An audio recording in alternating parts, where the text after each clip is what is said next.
उसके बाद उसने चुंगी लेने वाले मत्ती लेवी को चुंगी स्थल पर बैठे देखा।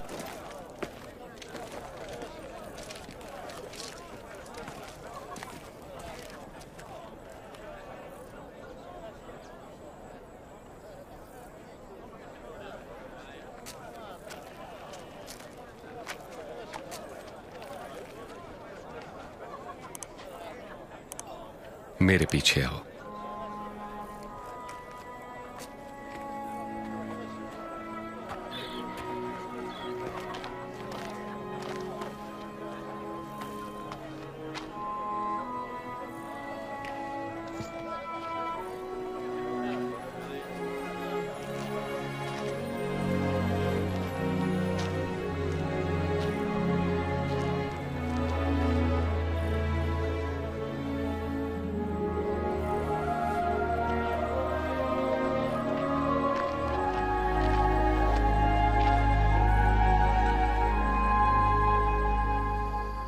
और यीशु प्रार्थना करने पहाड़ी पर गए, जहां वे सारी रात परमेश्वर से प्रार्थना करते रहे।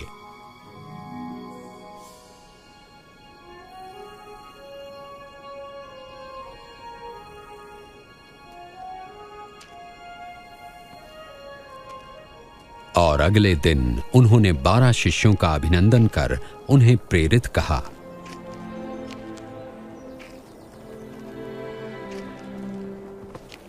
शिमोन, जिसे उन्होंने पतरस नाम दिया,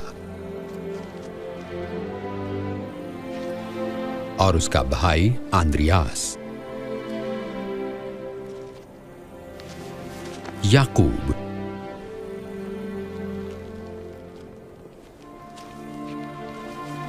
और यूहन्ना, फिलिप्पुस, और बर्तुलमै, और मत्ती,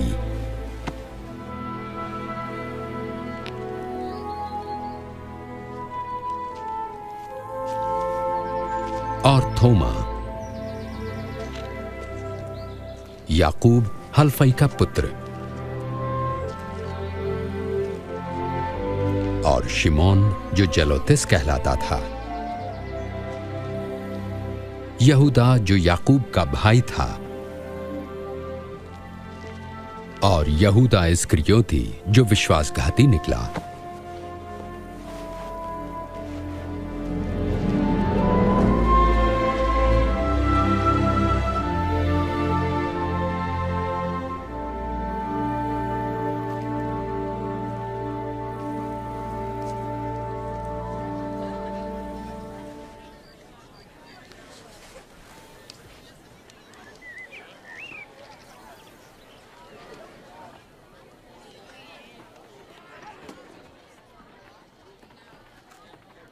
धन्य हो तुम जो दीन हो, परमेश्वर का राज्य तुम्हारा है। धन्य हो तुम जो भूखे हो, क्योंकि तुम तृप्त किए जाओगे। धन्य हो तुम जो रोते हो, तुम हर्षित होगे। धन्य हो तुम जब लोग धिक्कारें, नकारें और अपमानित करें और मेरे कारण तुम्हें बुरा कहें। जब ऐसा हो तो तुम आनंदित और मगन होना, क्योंकि तुम्हारे लिए स्वर्ग में बड़ा प्रतिफल है। उनके पूर्वजों ने भी भविष्यवक्ताओं के साथ ऐसा ही किया।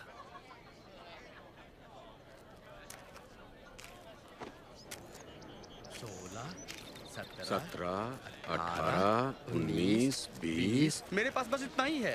क्या मतलब तुम्हारा इतना ही है तुम्हारे पास? हाय तुम पर जो अब धनी हो, तुमने आराम का जीवन बिता लिया।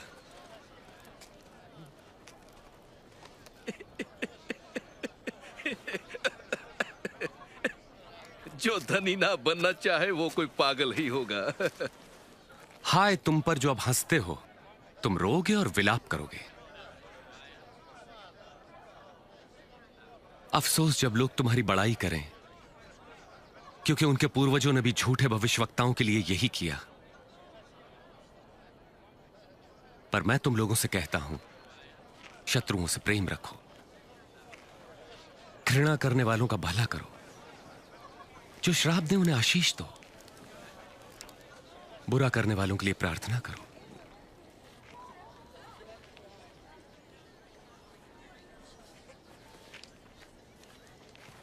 तुम्हारे एक गाल पर कोई थप्पड़ मारे तो उसकी ओर दूसरा भी फेर दो।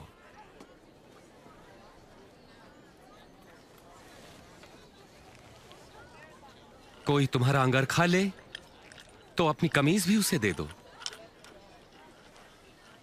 किसी भी मांगने वालों को मना मत करो।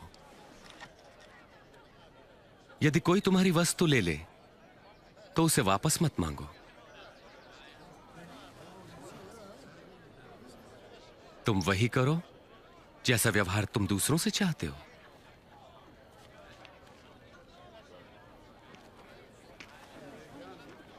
यदि तुम अपनों से प्रेम रखने वालों से प्रेम रखते हो तो तुम्हें आशीष क्यों कर मिलेगी? पापी भी अपने प्रेम रखने वालों से प्रेम रखते हैं। और यदि स्वयं पर भलाई करने वालों की भलाई करते हो तो तुम क्यों कर आशीष पाओगे?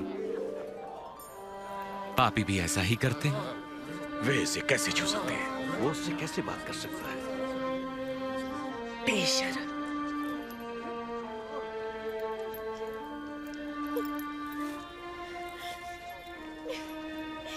नहीं, शत्रुओं से प्रेम रखो, उनका भला करो, उधार देकर वापसी की आशा न रखो, तब तुम्हें बड़ा प्रतिफल मिलेगा।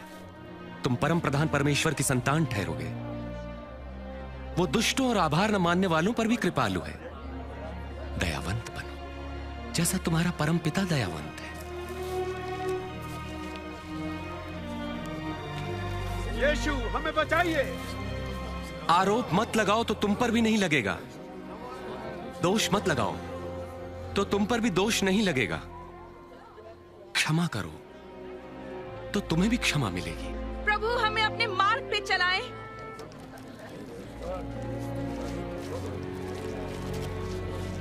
दो तो तुम्हें भी दिया जाएगा।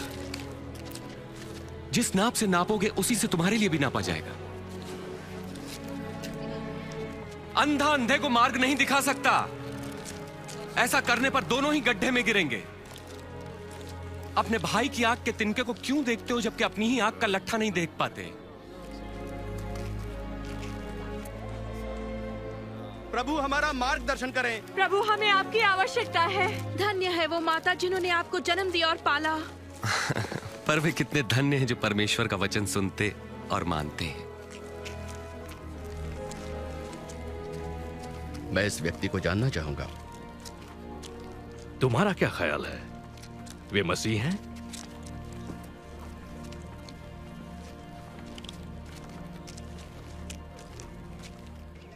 इस धर्मगुरु ने यीशु को रात्रि भोज पर बुलाया।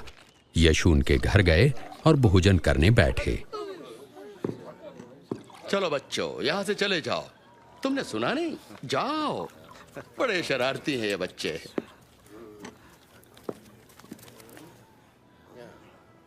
ये यहाँ क्या कर रही है? मुझे नहीं पता।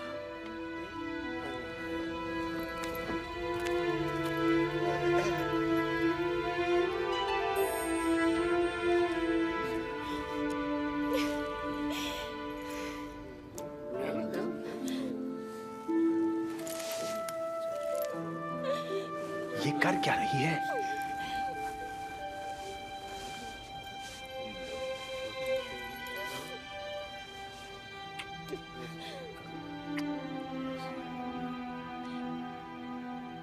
यदि ये मनुष्य सचमुच कोई भविष्यवक्ता होता तो जान लेता कि ये स्त्री कैसी है जो उसे छू रही है।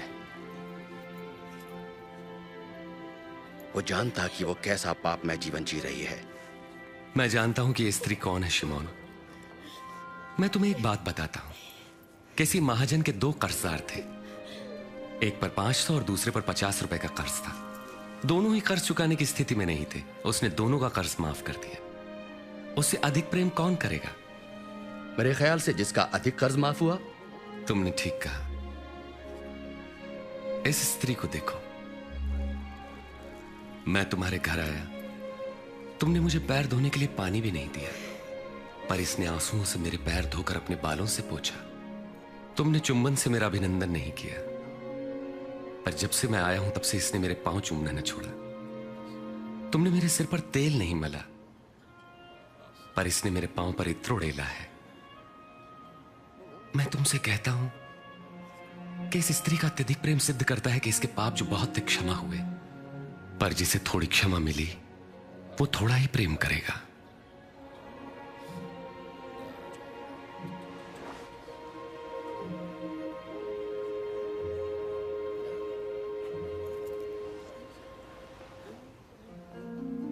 तुम्हारे पाप क्षमा हुए। तुम्हारे विश्वास ने बचा लिया, शांति से जाओ।